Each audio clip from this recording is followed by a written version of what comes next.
नमस्कार, मैं हूं आपके साथ अंकिता पाल। बुलेटिन की शुरुआत करते हैं। मुख्यमंत्री विष्णुदेव साय ने मुख्यमंत्री निवास कार्यालय में मकर संक्रांति के शुभ अवसर पर छत्तीसगढ़ के रजत जयंती वर्ष 2025 के शासकीय कैलेंडर का विमोचन किया है और कैलेंडर के कवर पेज में प्रधानमंत्री नरेंद्र मोदी और मुख्यमंत्री विष्णुदेव साय की फोटो के साथ सुशासन से समृद्धि की ओर के मूल मंत्र को दर्शाया गया। छत्तीसगढ़ शासन के वार्षिक कैलेंडर में राज्य सरकार की महत्वाकांक्षी योजनाओं के माध्यम से छत्तीसगढ़ वासियों के जीवन में आए सकारात्मक बदलाव को दिखाया गया। विमोचन के अवसर पर कृषि मंत्री रामविचार नेताम और लुंड्रा विधायक प्रमोद मिंज और मुख्यमंत्री के सचिव पी दयानंद उपस्थित रहे।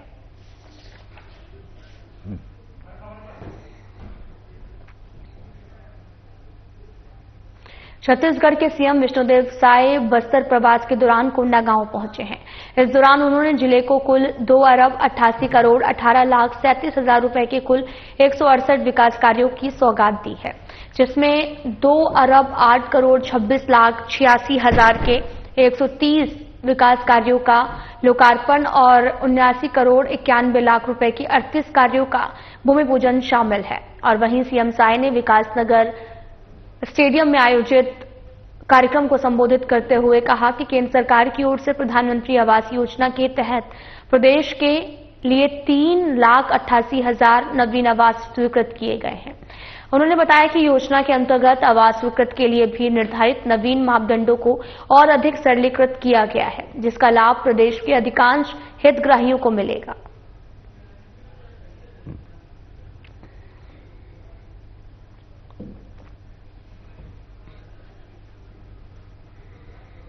मुख्यमंत्री विष्णुदेव साय राजधानी रायपुर के एक निजी होटल में आयोजित इंडिया इंटरनेशनल राइस समिट 2025 में शामिल हुए। इस कार्यक्रम में केंद्रीय खाद्य और वाणिज्य मंत्री पीयूष गोयल भी वीडियो कॉन्फ्रेंसिंग से जुड़े और कार्यक्रम को संबोधित करते हुए केंद्रीय मंत्री गोयल ने कहा कि प्रधानमंत्री नरेंद्र मोदी के नेतृत्व में केंद्र सरकार ने देश के किसानों के मान और सम्मान को बढ़ाने का काम किया है। किसानों की आय को दोगुना करने के लिए किसान हित में फैसले लिए जा रहे हैं। उन्होंने कहा कि छत्तीसगढ़ को धान का कटोरा कहा जाता है। छत्तीसगढ़ में भरपूर मात्रा में धान होता है। यहाँ के चावल का वैल्यू एडिशन और ब्रांडिंग कर इसे दुनिया के बाजारों में पहुंचाने की जरूरत है। इससे किसानों और व्यापारियों को लाभ मिलेगा। उन्होंने किसानों को उन्नत कृषि को अपनाने और पानी की कम खपत वाली फसल लेने की अपील की है।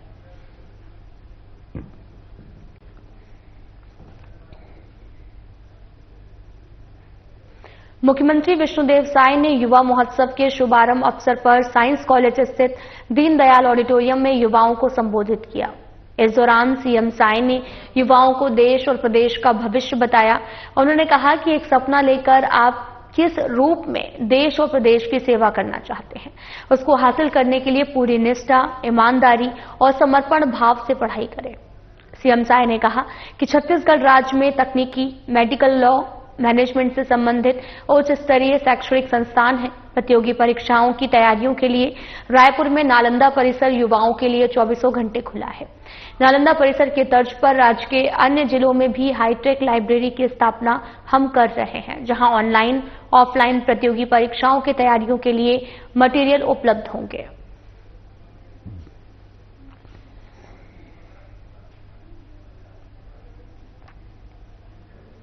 रायपुर कलेक्टर डॉक्टर गौरव सिंह ने कलेक्ट्रेट परिसर में रेड क्रॉस सभा कक्ष में समय सीमा की बैठक की अध्यक्षता की है। इस दौरान कलेक्टर सिंह ने कहा कि कलेक्ट्रेट कार्यालय के सभी अधिकारी कर्मचारी निर्धारित समय सुबह 10 बजे तक कार्यालय में उपस्थित रहें। सभी अनुविभाग और तहसील स्तर के कार्यालय में अनिवार्य रूप से लागू किया गया है। और वहीं पर आपको बताते चले कि कलेक्टर ने कहा कि जो अधिकारी और कर्मचारी बाइक से आए वो हेलमेट और 4 पहिया वाहनों का उपयोग करते हैं, वो सीट बेल्ट का उपयोग करें। साथ ही वाहन निर्धारित पार्किंग स्थल पर वाहनों को पार्क करें। और इसी के साथ में कलेक्टर ने कहा सभी राजस्व अधिकारी अपने संबंधित पुलिस थाने के अधिकारी से संपर्क करें और दुर्घटना या फिर किसी प्रकार का हादसा होने पर तुरंत सूचना प्रदान करें और कार्रवाई भी प्राप्त करें। और साथ ही सभी तहसीलदार अपने कार्यालय में अनुशासन बनाए रखें। सभी लंबित प्रकरण का निपटारा भी करें।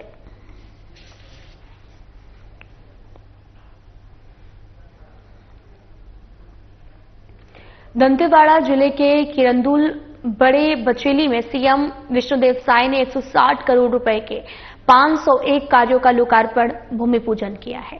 इसमें 49 करोड़ रुपए के 367 कार्यों का लोकार्पण, 112 करोड़ रुपए के 134 कार्यों का भूमि पूजन शामिल है।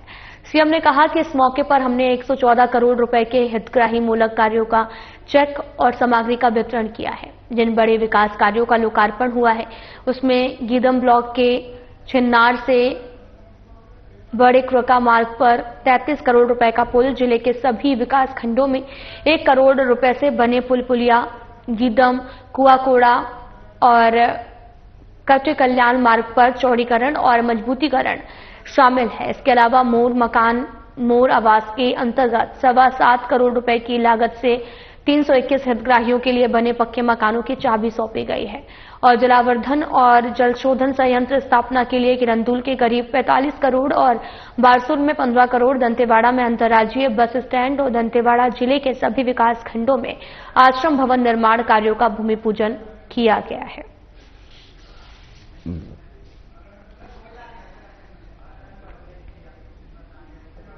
सुकमा जिले के मिनी स्टेडियम में विकास कार्यों के लोकार्पण शिलान्यास के अवसर पर आयोजित समारोह को सीएम विष्णुदेव साय ने संबोधित किया है। इस दौरान सीएम ने कहा कि जिस पावन भूमि पर भगवान श्री राम के पुण्य चरणों का स्पर्श हुआ, उस भूमि का मैं सादर अभिनंदन करता हूं। माओवादी हिंसा ने बस्तर संभाग के सभी के साथ ही सुकमा जिले को भी हिंसा की आग में झोंक दिया है और इससे सुकमा जिले का विकास बुरी तरह से प्रभावित हुआ था और 1 साल में हमारी सरकार ने सुकमा जिले के विकास के लिए कई महत्वपूर्ण निर्णय लिए हैं और इस पर भी तेजी से क्रियान्वयन किया गया। वहीं सीएम ने कहा कि इसी कड़ी में हमने यहां पर 205 करोड़ रुपए के 137 कार्यों का भूमि पूजन किया और लोकार्पण किया है। इन कार्यों में 39 करोड़ रुपए की राशि के 82 कार्यों का लोकार्पण और 166 करोड़ रुपए की 55 कार्यों का भूमि पूजन शामिल है।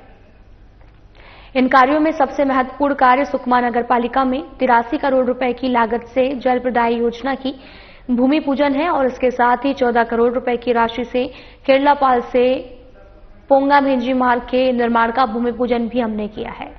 उन्होंने कहा कि सुकमा में खेल अधोसंरचना बेहतर हो, इसके लिए 11 करोड़ रुपए की लागत से हम स्पोर्ट कॉम्प्लेक्स बनाने जा रहे हैं, इसका भी भूमि पूजन किया गया है।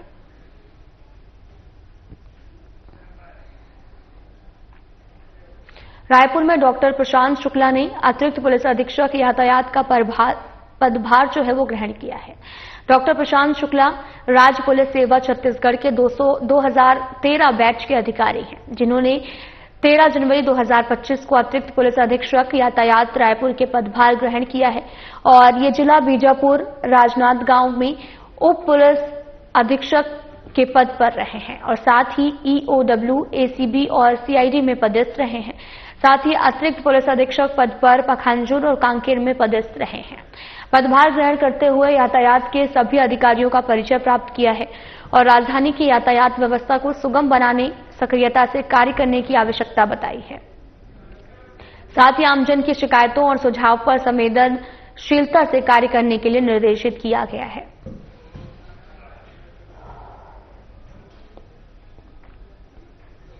रायपुर की टिकरापारा पुलिस ने अवैध गांजा रखकर बेचने के लिए ग्राहक की तलाश करते हुए एक युवक को गिरफ्तार किया है। पुलिस को मुखबिर से सूचना मिली कि क्षेत्र के अंतर्गत नया बस स्टैंड भाटा गांव गेट नंबर 1 के आगे एक युवक बोरे में अवैध गांजा रखकर बेचने के लिए ग्राहक तलाश रहा है, जिसके आधार पर पुलिस ने कार्रवाई करते हुए युवक को 20 किलो 410 ग्राम अवैध गांजे के साथ दबोच लिया है। पूछताछ में उसने अपना नाम अजीत यादव निवासी ग्राम धनेजवा थाना जाफराबाद जिला जौनपुर उत्तर प्रदेश बताया है। फिलहाल पुलिस पूरे मामले की जांच में जुटी हुई है।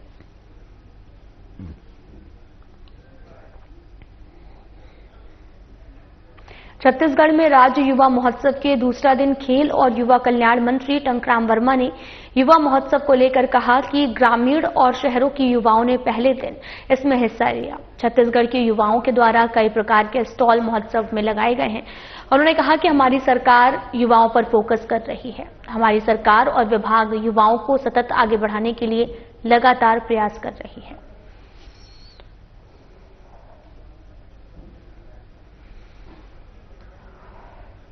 युवाओं के प्रेरणा स्रोत स्वामी विवेकानंद जी के जयंती के अवसर पर छत्तीसगढ़ सरकार के द्वारा 3 दिवसीय बृहद छत्तीसगढ़ राज्य युवा महोत्सव का आयोजन किया गया है और कल 12 तारीख को इस महोत्सव का शुभारंभ हमारे प्रदेश के यशस्वी मुख्यमंत्री माननीय विष्णुदेव साय जी की मुख्य अतिथि में और डॉक्टर रमन सिंह जी अध्यक्ष छत्तीसगढ़ विधानसभा की अध्यक्षता में आज शुभारंभ हुई।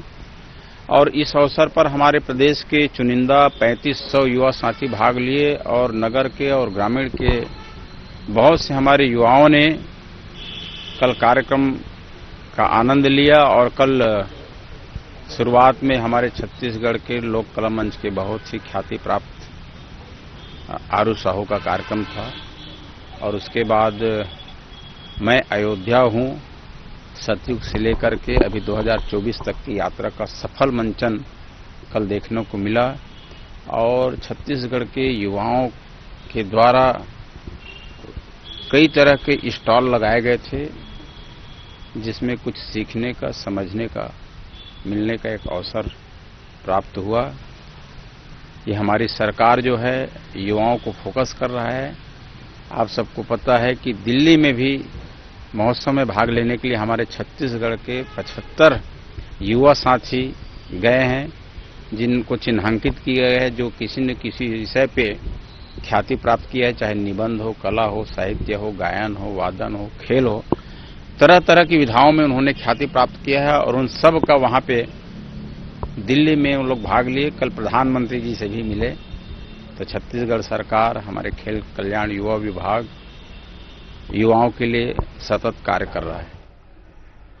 खेल और युवा कल्याण मंत्री टंकराम वर्मा ने छत्तीसगढ़ के पारंपरिक त्योहार छेरछेरा की सभी को बधाई और शुभकामनाएं दी। उन्होंने कहा कि छेरछेरा त्योहार की सभी प्रदेशवासियों को शुभकामनाएं। ये त्योहार छत्तीसगढ़ की धरोहर है। साथ ही उन्होंने कहा कि छत्तीसगढ़ की पहचान को हमें बचाकर रखना है।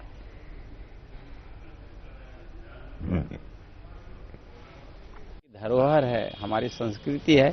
ये भाईचारा को मिल बांट करके परस्पर बांटने का, और आज मेला भी लगता है छेरछेरा का मेला, तो ये हमारे छत्तीसगढ़ की पहचान है, इसको बचा कर। कोरबा के फ्लोरामैक्स कंपनी में ठगी मामले में सियासत शुरू हो गई है। मामले के पूर्व सीएम भूपेश बघेल ने ट्वीट कर लिखा कि कंपनी के उद्घाटन में मंत्री लखनलाल देवांगन शामिल हुए हैं। मामले पर पलटवार करते हुए बीजेपी प्रदेश महामंत्री संजय श्रीवास्तव ने कहा कि ठगी के बादशाह अगर इस तरह के ट्वीट करते हैं तो थोड़ा हतप्रभ हो जाता है। और उन्होंने कहा कि वैसे भी भूपेश बघेल जी ट्विटर बॉय हो गए हैं। साथ ही फ्लोरामैक्स कंपनी में ठगी को लेकर कहा कि किसी भी तरह की ठगी के आरोपियों को नहीं बख्शा जाएगा।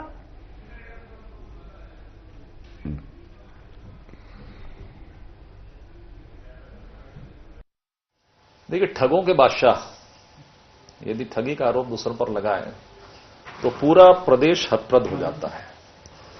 जिनके नेतृत्व में, जिनके मुख्यमंत्रित्व काल में इस प्रदेश ने दुनिया के अंदर में नाम कमाया कि ठगी का क्या क्या स्वरूप हो सकता है। चाहे महादेव ऐप की बात करें, एक नई चीजें सामने आई, चाहे शराब में किस तरीके से 2-2 गल्लों से पैसा इकट्ठा किया जाता है, कैसे नकली होलोग्राम बनाकर चिपकाया जाता है। इस कृत्य के बादशाह यदि दूसरों पर आरोप लगाएं तो मुझे लगता है ये ठीक नहीं है। जरूर है कि यदि महिलाओं को यदि कोई इस तरह से ठगी हुई है, निश्चित रूप से उसकी जांच होगी। ये कब से प्रारंभ हुआ है? भूपेश बघेल जी ट्वीट तो कर दी है, कहीं ऐसा न हो कि ये भी कारनामा, क्योंकि हर एक कारनामे जिस पर कांग्रेस सवाल खड़ा करता है वो कांग्रेस के समय से का निकल जाता है। हर एक जो अपराध पे कांग्रेस सवाल खड़ा करती है तो अपराधी कांग्रेस का निकल जाता है। इसलिए मुझे उम्मीद ही नहीं, पूरा विश्वास है कि इसकी भी जब जांच होगी तो उसके पीछे भी कहीं न कहीं कोई कांग्रेसी का हाथ ही निकलेगा। और वो तो ट्विटर बॉय हो गए हैं भूपेश बघेल। ट्वीट करने में क्या जाता है, कंपनी रखे हैं, ट्वीट कर देते हैं। तो मुझे लगता है एक राजनेता है, पूर्व मुख्यमंत्री हैं, बहुत सोच समझकर उनको इस तरह के सवाल करना चाहिए। लेकिन हाँ, जब कोई कंपनी आती, किसी को कोई विषय नहीं मालूम नहीं होता, लोग आते हैं, एक राजनेता रहता है, आते हैं जाते हैं, तो जानबूझकर कोई नहीं करता है। लेकिन हाँ, बीजेपी की सरकार में यह तय है कि यदि कोई मंत्री जाए, कोई भी जाए, यदि वो कंपनी घपले के शिकायत होती है तो निश्चित रूप से इसकी जांच होगी और जो दोषी है उसके खिलाफ में कार्रवाई होगी।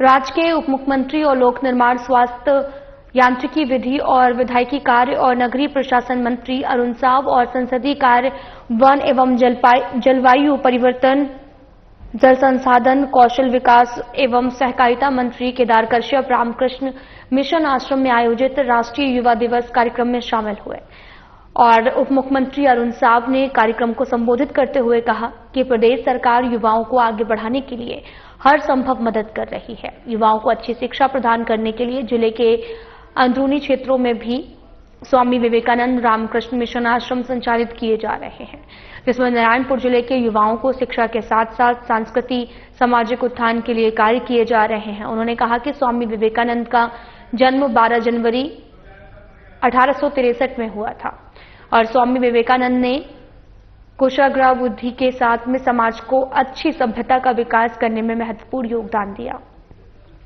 उन्होंने भारत की संस्कृति, मान सम्मान के लिए भारत का प्रतिनिधित्व करते हुए 9 सितंबर 1893 में शिकागो के धर्म सभा में जो उपदेश दिया वो अस्मरणीय है।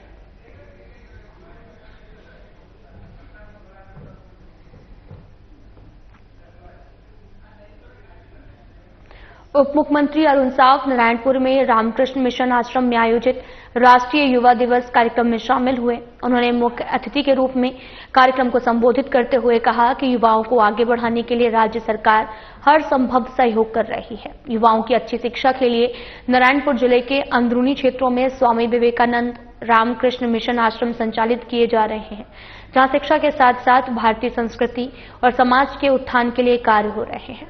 उन्होंने कहा कि स्वामी विवेकानंद ने अपनी कुशाग्र बुद्धि से भारतीय दर्शन और संस्कृति को देश विदेश में प्रतिष्ठित किया है। उन्होंने भारत का प्रतिनिधित्व करते हुए 9 सितंबर 1893 में शिकागो की धर्म सभा में जो संबोधन दिया वो अविस्मरणीय है और वन मंत्री केदार कश्यप और रामकृष्ण मिशन आश्रम के सचिव स्वामी व्याप्तानंद महाराज भी कार्यक्रम में शामिल हुए हैं।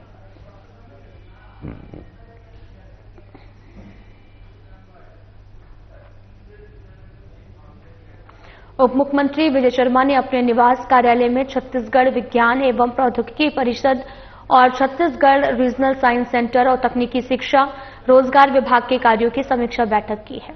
उप मुख्यमंत्री शर्मा ने कहा कि साइंस सिटी में artificial intelligence gallery, space museum और क्लाइमेट चेंज म्यूजियम की स्थापना की जाए। उप मुख्यमंत्री ने कहा कि इन आधुनिक संस्थाओं का उद्देश्य युवाओं को भविष्य की तकनीकों और पर्यावरणीय शोध से जोड़ना होगा। बैठक में उन्होंने प्रदेश में बड़े निर्माण कार्यों की प्रगति की उपग्रह चित्रों के माध्यम से निगरानी करने की बात भी कही है।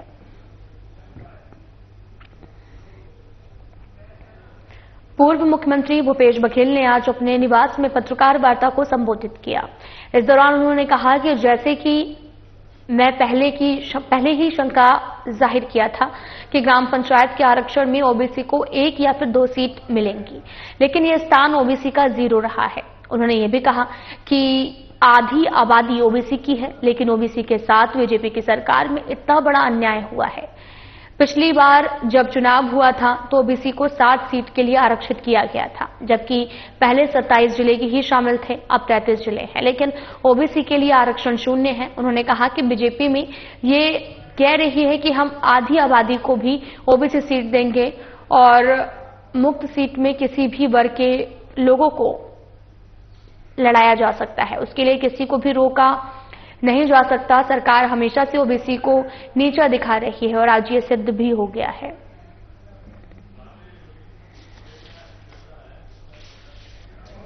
तो में 1 या 1.5 होंगे, लेकिन जो लॉटरी निकली तो ओबीसी को 0 मिला, जबकि पिछले समय 27 जिले थे तो उसमें 7 जिले हैं वो ओबीसी के लिए आरक्षित था और 13 अनुसूचित जनजाति के लिए, 3 है वो अनुसूचित जाति के लिए और 4 जिला पंचायत है वो मुक्त था।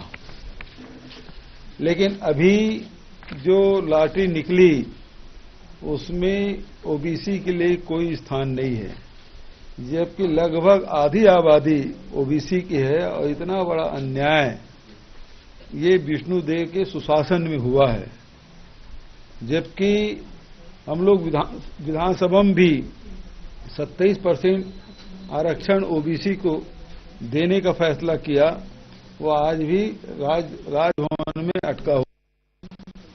वहीं इसके पहले जो व्यवस्था थी उसमें 25% ओबीसी को दिया जाता था, और अब जब 33 जिले हो गए, 27 से बढ़ के 33 जिले हो गए, तब इनको ओबीसी देने के लिए कुछ भी नहीं बचा है।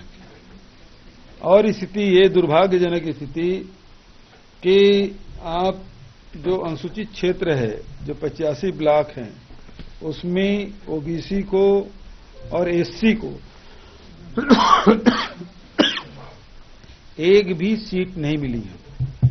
वहां भी सारी सीटें मुक्त है। यहां जो बोलते सामान्य के लिए है, तो सामान्य के लिए नहीं है, वो सही उसका जो शब्द है वो मुक्त है। मुक्त में कोई भी लड़ सकता है। वो अनुसूचित जाति भी लड़ सकते हैं उस मुक्त वाली सीट में, जनजाति भी लड़ सकते हैं, महिला भी लड़ सकती हैं, पिछड़े वर्ग भी लड़ सकते हैं, सामान्य वर्ग के लोग भी लड़ सकते हैं। वो सामान्य मुक्त है, मतलब सामान्य मुक्त मतलब ये कि महिला पुरुष कोई भी, तो वो उसका अर्थ ये है। अब भारतीय जनता पार्टी मुंह छुपाने के लिए ये कह रहे हैं कि हम आधी सीट ओबीसी को देंगे, तो वो तो मुक्त है, कोई भी लड़ सकता है। क्या यदि वहां एससी एसटी के लिए लड़ेंगे तो आप रोक सकते हो? क्या सामान्य वर्ग के लोग लड़ेंगे तो क्या रोक सकते हो? नहीं रोक सकते। तो ये तो सरासर ओबीसी वर्ग के लिए अन्याय है। इतनी बड़ी आबादी के साथ कोई स्थान नहीं मिलना, ये बेहद दुर्भाग्यजनक है। भारतीय जनता पार्टी का जो चेहरा है वो सामने आ गया।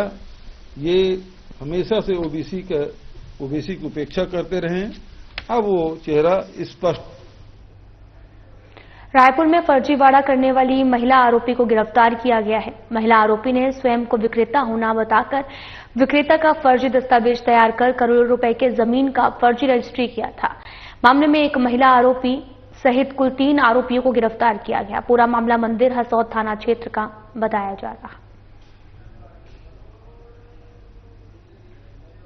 थाना आजाद चौक क्षेत्र अंतर्गत समता कॉलोनी के पास पुरानी विवाद को लेकर प्रथम पक्ष के आलोक कामड़े, रोशन विश्वकर्मा, अमन कामड़े का द्वितीय पक्ष के गोलू मरकाम, वैष्णव मरकाम और भुवन बारवे के साथ विवाद हुआ, जिसमें दोनों पक्षों के लोग एक दूसरे को अश्लील गाली गलौज देते हुए जान से मारने की धमकी देकर मारपीट करने लगे। इस दौरान चाकू से एक दूसरे को मारकर घायल कर दिया, जिसमें प्रथम पक्ष के आलोक कामड़े और द्वितीय पक्ष के वैष्णव मरकाम को गंभीर चोटें आई हैं, जिसे इलाज के लिए अस्पताल में भर्ती कराया गया है।